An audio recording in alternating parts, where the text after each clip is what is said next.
You are now tuned into Clicquot Vision Radio. All right.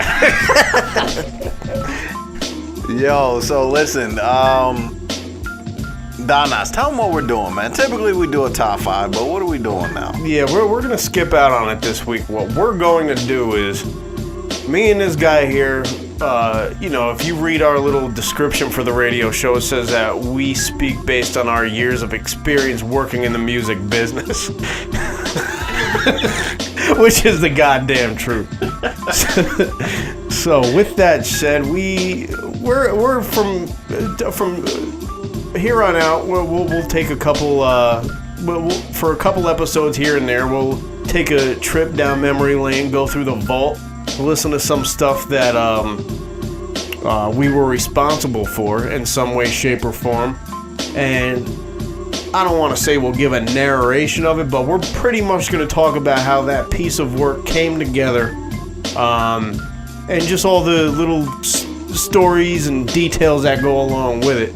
And it's entertaining to us when we talk about it amongst ourselves, so I just feel that for us to share it, this is a jewel for you, the people. Straight and VH1 behind the music. It's exactly what it is. And, I mean, granted, this wasn't anything that had to do with any, like, multi-platinum albums, but we got deep into the business throughout our fucking careers doing this shit. So, along the way, you might hear some familiar names. You'll hear some funny-ass stories. You'll hear stories about this guy getting fucking completely tanked, making a fool out of himself. Pretty much every story is gonna involve that. You might hear me talk about people that I don't like, and I might say some shit on here that's gonna ruffle some feathers and upset people. So, this is for entertainment purposes, and we just want to share our experiences. So, with that said, we just listened to a song entitled "It's a Shame." This one was produced by Bumps Hollywood. It featured an artist that we used to work with back in the day, Intense. Shout out Intense. And we had a guest appearance from fucking Theodore Unit, Trife the God, and Tommy Whispers. Shout out Trife to God. I know he follows us. It was a mad fun fucking session. Had a great time when I was down there.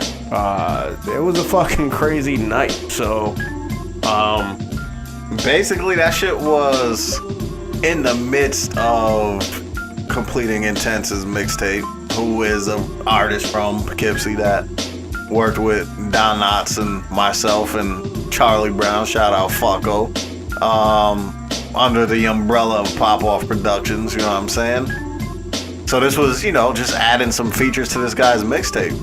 Yeah, basically the way the whole song came together is, while we were putting together his mixtape, we were also doing our own DJ mixtapes and whatnot, and me and Charlie Brown ran into Trife at a show at Club Exit. And that's when we first met him. We started networking with him. Shout out to Trife. And we did a mixtape that he hosted for us. I know Charlie Brown definitely did a couple favors for him and whatnot. So we were like, yo, can you do a fucking verse for our man? We're putting together a project for him. This guy, more than willing to help us out. He was definitely buzzing at that point in time. So, right as his project was coming to a close, we were able to get him on a song. We called up this guy Bumps. We're like, yo, we want you to produce this song. This guy, I think it was like 3 days before we had the studio time reserved, this guy slapped together the beat specifically for this song. Handcrafted, yo. I don't think you had a topic or anything. I definitely didn't have a topic or anything, but I didn't even have like a sample or nothing, you know what I'm saying? I definitely hit Goodwill, shout out Goodwill. Copped fucking 50 records, 49 were trash. The only thing that you had in mind was Trife's voice. Yeah, that's how I like to go into beats. You know what I mean? Like if I got nothing on the plate, I'll just make beats, but if like there's a point where it's like, yo, we want to do a track featuring this guy. Like I produce tracks with an artist's voice in my head type shit. You know what I mean? Yeah. So that's kind of how that shit came to be. Shout out to motherfucking Olivia Newton-John for providing that bomb This ass guy sample. gave up the sample. You'll Wow. never find it, Chiefy. No, I remember one time where I figured out what it was and I said it to you, and you looked at me like I had 10 heads, and then you totally denied that was a sample. Oh, word, you found it? Yeah, that was back in the day. I was like, is that Olivia? No, I called you up. You answered the phone. You're like, hello. I'm like, Olivia Newton-John, and then I said the name of the song. You're like, wait, what? Mad pissed. Hell yo. yeah. What equipment did you use to make that beat? Motherfucking 2500, yo. What is a 2500 for people who don't know what the fuck you're talking about? That's the motherfucking MPC 2500. Basically, you know what I'm saying? Started off on Fruity Loops back in the day when that shit was completely frowned upon. It wasn't when we first started fucking with it. It was cutting edge when we very first started.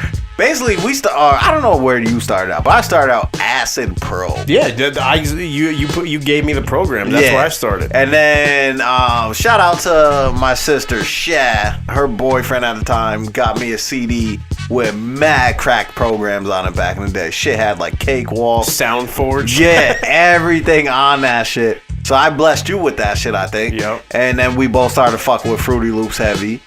Shout out to Blanco for saying Fruity Loops had cheesy ass sounds. We need a MPC. So I saved up my little $1,200, copped the MP. I got it. I got the MP first, and you were like, fuck that, I'm using Fruity Loops. Then when I called you up, I'm like, yo, cop the MP. 2 days later, this guy calls me back, got the XL. Had the XL though. Had to cop the XL though.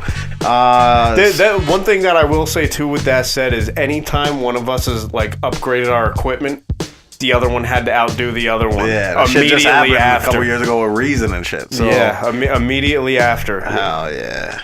So basically, MPC 2500. You know what I mean? At that point in time, sitting in a motherfucking closet, which was my little setup back then, and just pulled out. I finally came out the closet. Oh yeah, pause. Heard the little shit and threw that shit on the 45 speed. Was like, oh, this shit is a banger. Found like 5 different little elements in the track, and created a motherfucking symphony. Yep. So that's how the beat was crafted. I remember you sent me the beat. I think I actually I put it on CD, dropped it off to Intense like either that night or the next morning. This guy had like a 24 bar verse and a hook ready to go like hours later. And we got in touch with Trife. We told him what the subject of the song was. This guy didn't give a fuck. Oh yeah. We booked a session. We went down there, and where were we at? Brooklyn? We went down to Staten Island and met him at Stapleton. Word? Yeah. Oh, really? We went down to Stapleton. This guy followed us to Marcy, where the studio was. Shout out to Marcy. Hell yeah, we were in mad monumental fucking hip hop places to make this song I think I was happen. probably hammered already. Oh yeah, you definitely were. We that Chuckle got the bottle of Henny. We were like drinking in the car. A big mistake. I think I vaguely remember that. I remember being at like the Sunoco on Noxon right beforehand Taconic, already hammered. I think this guy Kingpin picked us up somewhere and brought us down to Stapleton. I definitely don't remember Kingpin being there. Oh, he was there. He's in pictures. I definitely don't. I don't even remember that guy being there. I remember there was one picture where I'm completely hammered where you said I had a look in my eyes like I was going to kill somebody. Yeah, and we will post that picture. We will post that picture. You still got that picture? Oh, hell yeah. I'm trying to think. I had the hood. What the fuck? That's like a Coogee. Yeah, I was just about to say it was like some Coogee shit. Oh, yeah. Definitely. This guy was like hanging off a pipe looking mad pissed. I think I was ready to kill B-Rock at that point in time. Yeah, shout out B-Rock. Yeah, shout out DJ B-Rock. This guy came through to the session. So yeah, we get there. Fucking Trife is like, yo, my man Tommy Whispers is jumping on. We're like, well, okay. And who the fuck is Tommy Whispers? A. B. Where the fuck is Superb at? This guy definitely asked whatever happened to Superb. Hell yeah. So I just remember like before anybody even went in the booth, we're all just sitting around drinking, doing shots, like just talking shit. And it was a good ass time before the song even got recorded. Pretty sure I was hammered at that point. You were. We had the beat playing for probably like a solid hour. Everybody was just vibing out. Like it was a great environment. I remember this guy Chucko had the fucking camera out, filmed it, and somehow the footage got erased. I would love to have it right now. Hell yeah. It was just a great environment. Yeah, first person that hit the booth was Trife, and then I remember looking at Chuckle like, yo, this guy's verse has nothing to do with this song. But it was still hot. I mean, and his voice definitely worked for it. Hell yeah. And then Tommy Whispers went in the booth right after that. Terrible verse. Shit the bed. Nah, I don't think it was Let's that bad. be real. He follows us, but let's be honest. Nah, I don't think it was bad. It worked. He's definitely saying some real shit. It worked, and then fucking Intense got in there and did his thing. And then the way the song was recorded, the way it was formatted, was all over the fucking place. Right. What I did in post-production is I kind of gave it like more of a formula to it and made it sound more like a song than a fucking unorganized freestyle. Right. But this shit came together lovely. Yeah. You definitely did your thing fucking mixing and mastering that shit. On Intense's mixtape, that was probably one of the standout songs on it. I'd definitely say like top two songs. I would say number one. Nah, I'm going with Realize. I'm going with Realize. Surprise, surprise. Yeah. Surprise. Definitely one of my favorite beats that I produced, Realize. We might play that at a later date for you. This guy can't wait to drop that at the show. But yeah, in a nutshell, this guy's mixtape came out mad good. We had some solid features on there. We had the Trife one, of course. We had Jazzo on there. Capone from Capone and Nori was on there. And we dropped the project. It was a dud. Here we are today doing Clicquot Vision Radio. Circle of life, ladies and gentlemen. Circle of life. Yo, do you remember the car ride home from that session? Oh yeah, we did. That's a whole nother story. So, all right, yeah, let me backtrack. So the song is recorded.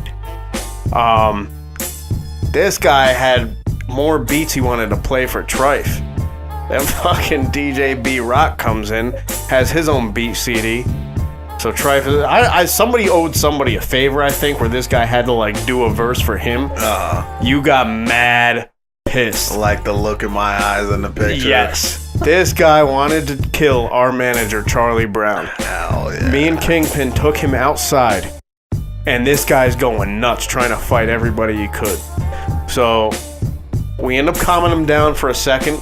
The whole ride home, this guy's in the back seat trying to fight Charlie Brown. Who was driving for 2 hours straight. It was definitely one of the most uncomfortable moments of my life. But at one point I felt like he told me to like get out of his car or something, and I was like, I'll fuck you up right here in Brooklyn, yo. Yeah, no, he did. I feel like we were still in Brooklyn at that point, and then he drove home with me just screaming at him. On yeah, you were literally screaming for fucking 2 hours straight, and then when we fucking finally dropped you off, you're going ape shit trying to get him to fucking come out of the car, and it was just a catastrophe. Where? I was out in like Millbrook area. Yeah. This guy's a fucking Millbrook gangster. Hell yeah. Dropped off in my little wooden shed area. This shit looked like fucking like a scene out of the Blair Witch Project where we dropped this guy off. Oh yeah. Fucking going home to his farm animals and his fucking dog. Oh yeah. Yo, long story short though, Monumental Night. Shout out to Falco. I apologize. It's fucking 15 years later.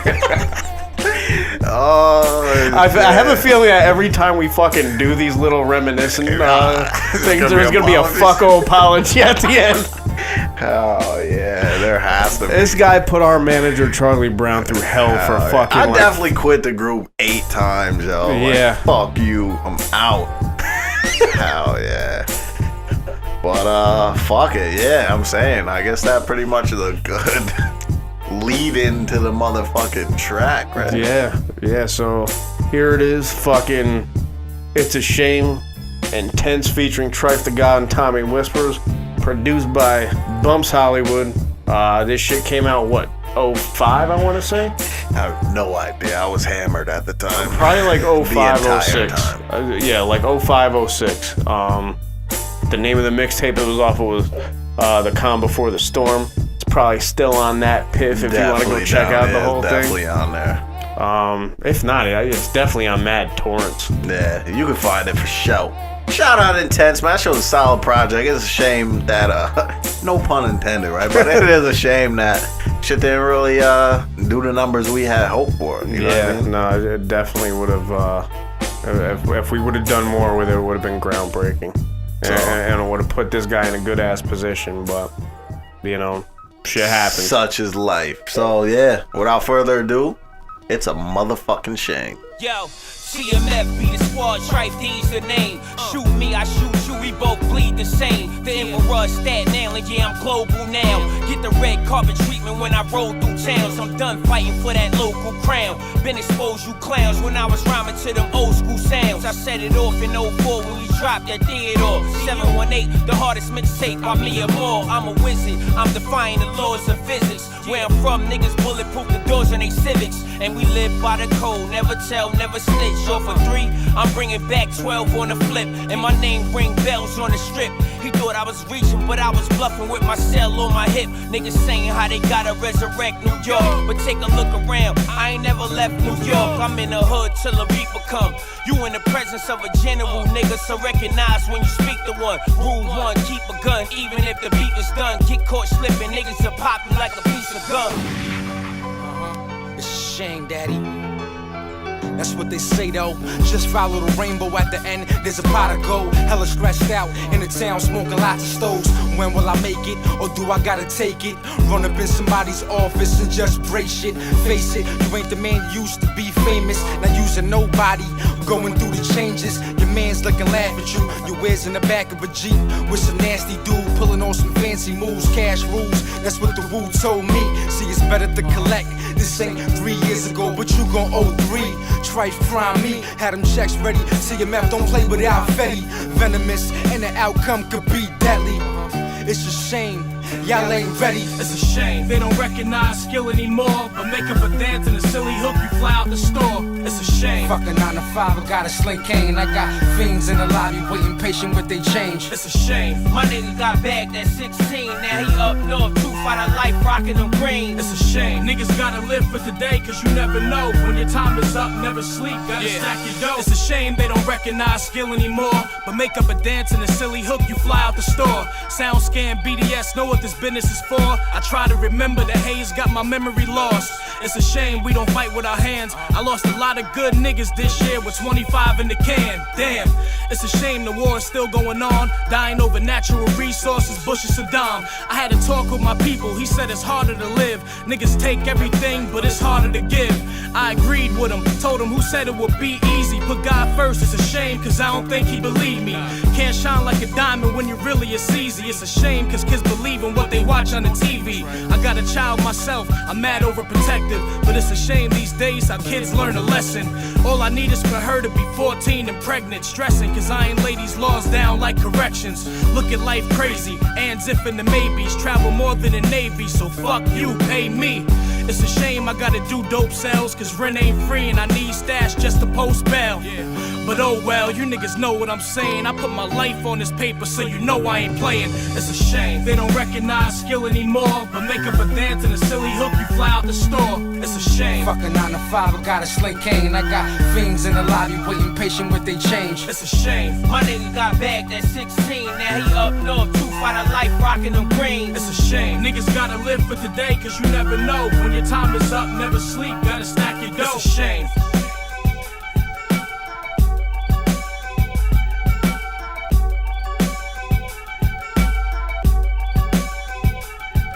It's a shame.